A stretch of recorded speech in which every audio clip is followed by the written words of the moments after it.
Segunda parte de esta clase de insuficiencia renal aguda, vamos a las manifestaciones clínicas. El patrón clínico, es decir, la forma en cómo se presenta la insuficiencia renal aguda, es a menudo, dice, eclipsado por las manifestaciones de las causas que la precipitaron. Es decir, saberse si el paciente tiene una insuficiencia renal aguda, a veces lo eclipsa los signos y síntomas de la enfermedad o causa que está precipitando a la ira. Por ejemplo, el caso de los niños con diarrea aguda, uno está pensando en su forma moderada o grave de la diarrea aguda y no está percibiendo que ya está instalada una insuficiencia renal aguda en simultáneo. ¿Sí? Eso se llama que eclipsa, es decir, uno le presta toda la atención a la diarrea aguda y no está percibiendo que ya está instalada una segunda enfermedad o un segundo problema grave que es la ira. Por eso la importancia de la corrección de la deshidratación en la gastroenterocolitis, ¿sí? Eh, entonces las manifestaciones hay que considerarlas, además de la causa precipitante, entender el alto riesgo que sobrellevan esas causas precipitantes para desencadenar una insuficiencia renal aguda. Las manifestaciones clínicas específicas incluyen la sobrehidratación, es decir, un paciente que se pone hipervolémico, también se suele decir en cardiología hiperdinámico, ¿sí? Al no excretarse orina y obviamente al no haberse producido, se sobrehidrata al paciente, aumento de peso del paciente, por eso vamos a ver que es una medida antropométrica de determinación muy frecuente en los niños con ira instalada, da hasta 2 veces por día, edemas varios, generalmente en rostro, miembros superiores e inferiores, hipertensión arterial, índice cardiotorácico aumentado, esto es un índice que se determina a partir de la visualización de la silueta cardíaca en una placa radiográfica, ¿sí? El corazón, cuando uno lo visualiza en una placa de tórax, tiene un determinado tamaño normal en relación a los parénquimas pulmonares y al tórax en su totalidad. Entonces, este índice es la relación entre las diferentes partes que hacen a las imágenes que podemos ver en el tórax y aumenta, ¿sí? El índice del tórax y de esa silueta cardíaca aumenta de tamaño, entonces uno ve un gran corazón a expensas de la sobrecarga cardíaca generada por el aumento de la sobrehidratación o la hiperdinamia. También a veces se ve disminución de esa silueta, pero eso es más cuando hay una hipoalbuminemia instalada, es decir, una concentración de albúmina por debajo de lo normal en sangre. Luego, insuficiencia cardíaca, ¿sí? Cuando ya el síndrome de hipovolemia está instalado y no hay un tratamiento que lo pueda estar corrigiendo, donde el paciente aparece con taquicardia, auscultación de un tercer ruido, ¿sí? Recuerden que el primer ruido corresponde al cierre de las válvulas auriculoventriculares, el segundo al cierre de las válvulas semilunares o aórtica y pulmonar, y acá aparece un tercer ruido que es patológico. Ritmo de galope, alteraciones del sistema nervioso central, generalmente promovidos por el aumento de la urea. La urea traspasa la barrera hematocefálica, intoxica el sistema nervioso central y aparece la apatía, la somnolencia, irritación, convulsiones y lo que se llama la encefalopatía urémica, ¿sí? Muy bien. Los análisis, que recientemente hablábamos de la importancia de ellos, ¿sí? Es el reconocimiento de la concentración de urea y creatinina, ¿sí? En la sangre empiezan a elevarse, la hiponatremia por dilución. La hipernatremia es muy poco frecuente y generalmente se da en los primeros eventos de alta deshidratación. Luego, cuando el paciente instala su insuficiencia renal aguda y no logra producir y excretar orina, sobrehidrata y aparece la hipernatremia dilucional.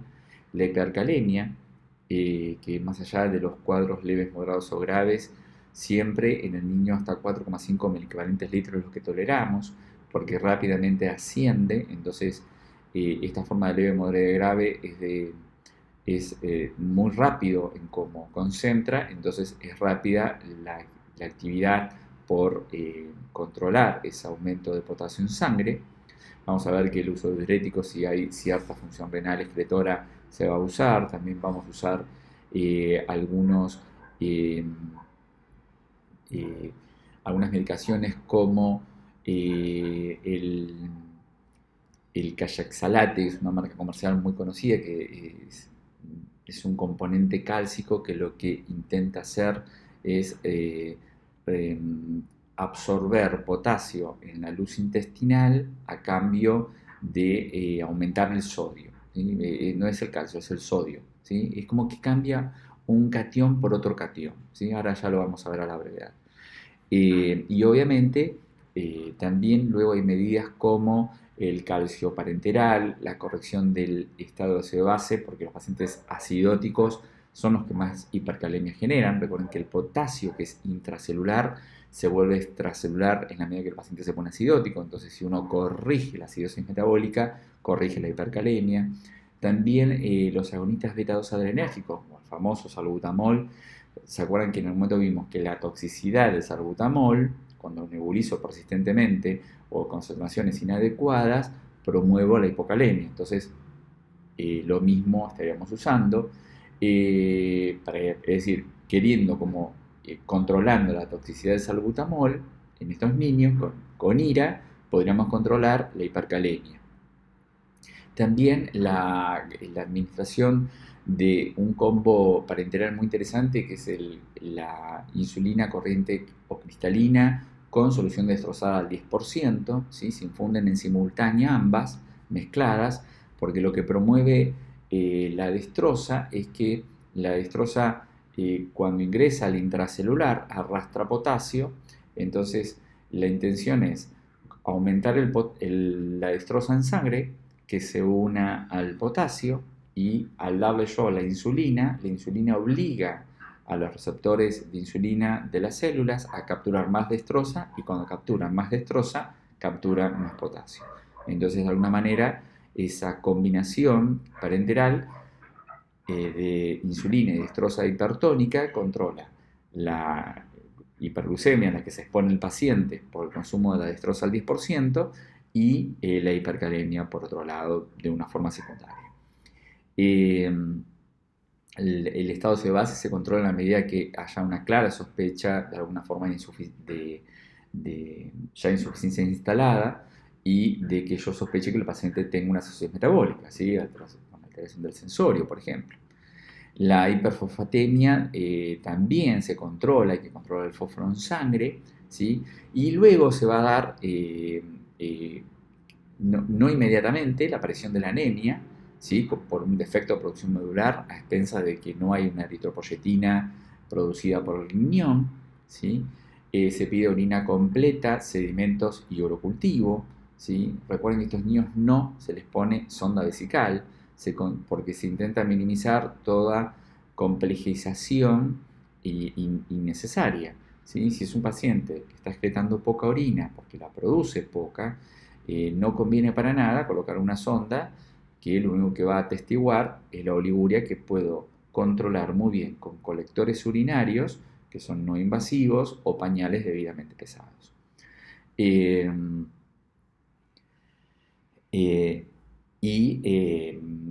volvía al tema de la anemia. Sí, lo que se va a presentar, puede haber anemia y plaquetopenia en los pacientes con síndrome urémico hemolítico, donde rápidamente hay una caída estrepitosa de la hemoglobina y el hematocrito y de las plaquetas, ¿sí? En esos pacientes ya vamos a ver que, por ejemplo, la transfusión de hematíes son desplasmatizados, es decir, glóbulos rojos desplasmatizados, para evitar que no aumentar un volumen en la sangre innecesario, sabiendo que es un niño que no está logrando excretar orina, producirla y excretarla. Por eso se llama glóbulos rojos desplasmatizados, ¿sí? Con el menos plasma posible. Entonces uno corrige la anemia, la hemoglobina. También se dan plaquetas concentradas, frescas congeladas, a fin de controlar la plaquetopenia propia de la insuficiencia renal aguda, cuando el causal es el síndrome urémico hemolítico, ¿sí? Que lo dice la misma palabra, hemolítico, está persistentemente en una hemólisis, y expone al paciente a esta anemia, esta caída estrepitosa de los hematíes, hemoglobina y plaquetas. El tratamiento tiene como objetivo, obviamente, corregir las causas que precipitaron el fallo renal, ¿sí? Las anomalías metabólicas, electrolíticas y ácido base que promueve la ira, y luego emprender los diferentes tratamientos en relación a la insuficiencia renal aguda, que puede ser un tratamiento preventivo, conservador, o un tratamiento que ya sustituye de manera extrarrenal la función renal. El tratamiento preventivo, ¿sí? Lo que busca es controlar, digamos, las causas que están generando o precipitando la insuficiencia renal aguda. Por ejemplo, si el niño está hipovolémico, ¿sí? La idea es corregir la hipovolemia, ¿sí? Siempre y cuando este niño tenga una función todavía renal medianamente adecuada para que pueda producir la orina y excretar el volumen que yo voy a dar para corregir la hipovolemia.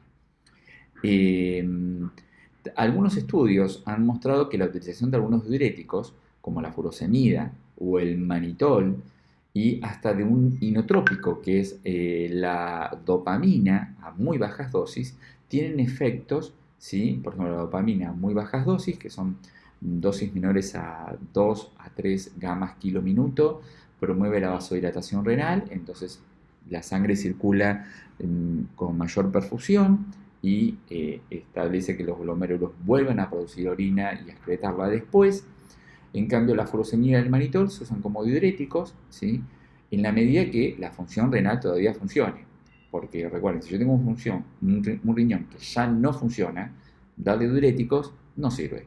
En cambio, si es un riñón que está saliendo de una hipoperfusión porque había pasado por una deshidratación, entonces fuerzo al riñón a que funcione, como que se despierte, es decir, le doy por un lado solución sanguínea normal para aumentar el caudal de volemia, pero también le doy diuréticos para decirle al riñón que salga, ¿sí?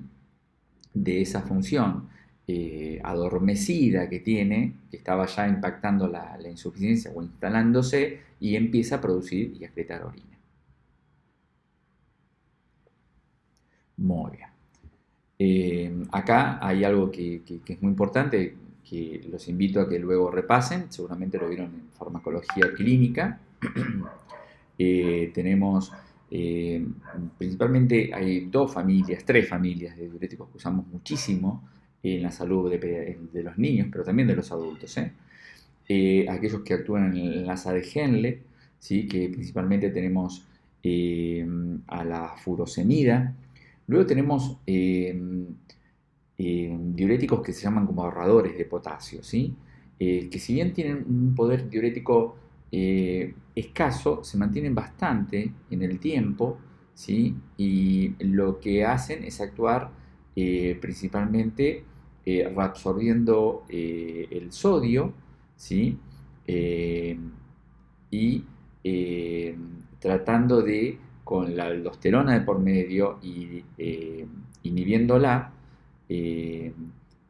intentamos producir más orina y eliminarla, ¿sí? Recuerden que la aldosterona lo que genera, ¿sí?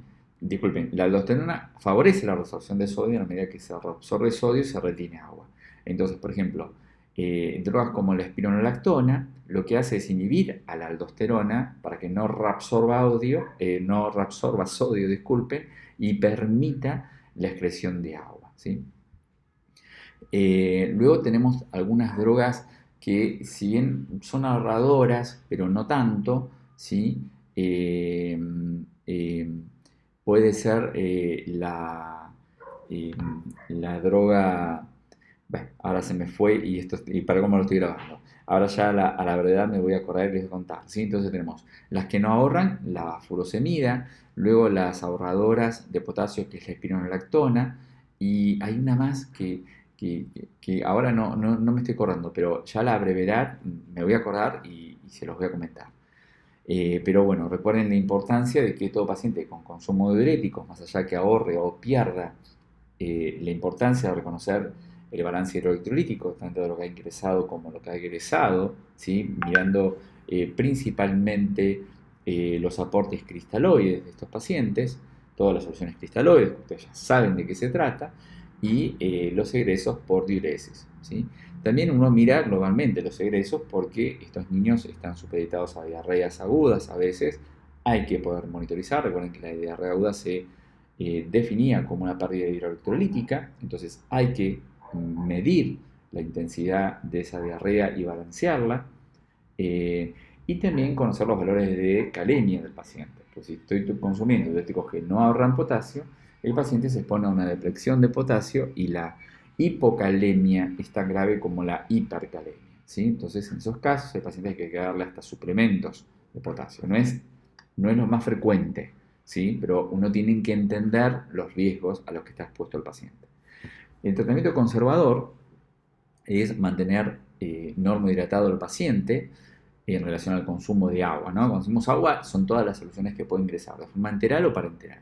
Las enterales se prefieren a fórmulas que presten atención a servir como nutrientes, ricas en proteínas, ¿sí? Eh, y los aportes parenterales endovenosos. Generalmente están muy restringidos, por ejemplo, no son pacientes que tengan accesos vasculares que estén intervenidos con perfusión continua, sino que están o intermitentes o no los tiene, ¿sí? Generalmente nosotros en pediatría solemos tener un acceso vascular periférico de uso intermitente en caso de emergencia o urgencia, pero se minimiza todo aporte parenteral, a expensas de que eso poco que puede consumir mi paciente esté supeditado para su alimentación. Entonces al paciente se trata de no llevarlo ni a balances positivos ni a negativos, sino a neutralizar persistentemente el control del agua en la medida que también luego tenemos los resultados si el paciente llegase a usar tratamientos extracorpóreos de la función renal como son las diálisis peritoneales. El sodio obviamente se evita, al igual que todos los electrolitos, sus excesos o sus déficits, ¿sí? La hipernatremia como la hiponatremia son graves problemas y desencadenan problemas bastante riesgosos y principalmente a nivel del sistema nervioso central. El potasio, habíamos dicho que si es excretado el 90% por la vía renal, que ahora ha cesado, la reversibilidad es controlando sus ingresos y eventualmente los egresos a partir de tratamientos como habíamos hablado de la insulina y la glucosa, el bicarbonato de sodio, los agonistas beta-2 adrenérgicos, el gluconato de calcio, el cloruro de calcio y los diuréticos si hay función renal. En relación a la anemia, obviamente toda anemia debe corregirse, pero bueno, acá generalmente se espera, ¿sí? Porque las transfusiones son volúmenes importantes, aún siendo productos desplasmatizados, ¿sí? Entonces, por ejemplo, la anemia se tolera hasta un 21% de hematocrito, ¿sí? Y una hemoglobina hasta de 8 gramos por decilitro. Siempre y cuando no haya una descompensación hemodinámica o respiratoria, ¿no? Se toleran esos niveles tan bajos para esperar, para hacer una transfusión, en la medida que la reproducción sea mínima. La hipertensión arterial es un problema absolutamente y secundario. Primero la sobrecarga vascular, ¿sí? Digamos, los niños hacen hipertensión arterial porque uno de los primeros eventos es la sobrecarga circulatoria. Eso promueve a mayor circulación, mayor presión y entonces los niños se ponen hipertensos. Y luego aparecerá ya instalada la hipertensión arterial por un problema del parénquima renal. El tratamiento es, si hay función renal o mínima función renal, el tratamiento con diuréticos para quitar la sobrecarga de volumen y eventualmente se emprenderán tratamientos con bloqueantes cálcicos como la nifedipina, ¿sí? O el prazosin para el tratamiento de la hipertensión que no sean graves. Las formas graves de hipertensión que ya impactan con encefalopatía hipertensiva necesitan y tienen indicación clara de emprender urgentemente diálisis peritoneal. El aporte nutricional, habíamos dicho que es muy importante, ¿sí? Por eso se busca conservar todo el líquido posible de vía enteral y evitar los parenterales en la medida que se pueda, ¿sí? La intención es evitar el riesgo de desnutrición, mantener un metabolismo adecuado a las necesidades de crecimiento y desarrollo de estos niños. Recuerden que estamos principalmente en niños de la primera y segunda infancia. Se recomienda administrar un aporte proteico según la edad, ¿sí? Donde sean del mayor alto valor biológico posible. Generalmente acá usamos productos destinados para tal fin, porque la mayoría de los niños, cuando transcurren los primeros días de la insuficiencia renal aguda, están bastante inapetentes o pueden estar nauseosos. Entonces se administra el metocoprolamida como antiemético y se intenta que esos pocos alimentos que quieran consumir los niños sean los más agradables posibles, pero respetando la necesidad de un aporte de alto valor biológico, proteínas, bajo en lípidos y conservado en hidratos de carbono. Obviamente está absolutamente contraindicado el aporte de potasio y fósforo, que siempre están en aumento, ¿sí? Se controla mucho en la dieta de que los alimentos o las soluciones por consumirse no contengan estos productos. Generalmente ya hay productos al mercado que están preparados para el ideal del tratamiento de niños y adultos con IRA. Y el tratamiento sustitutivo renal, ¿sí? Que como ven, vimos el preventivo, el conservador, y este es el que ya sustituye la función renal.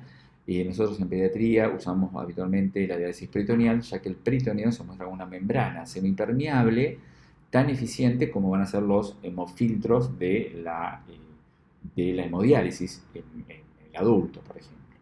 Entonces la diálisis peritoneal es un procedimiento que realiza siempre el enfermero, ¿sí?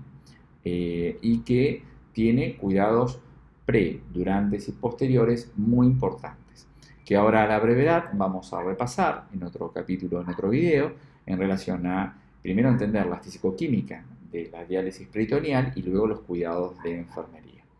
Bueno, damos por finalizado este segundo video de la clase número 1.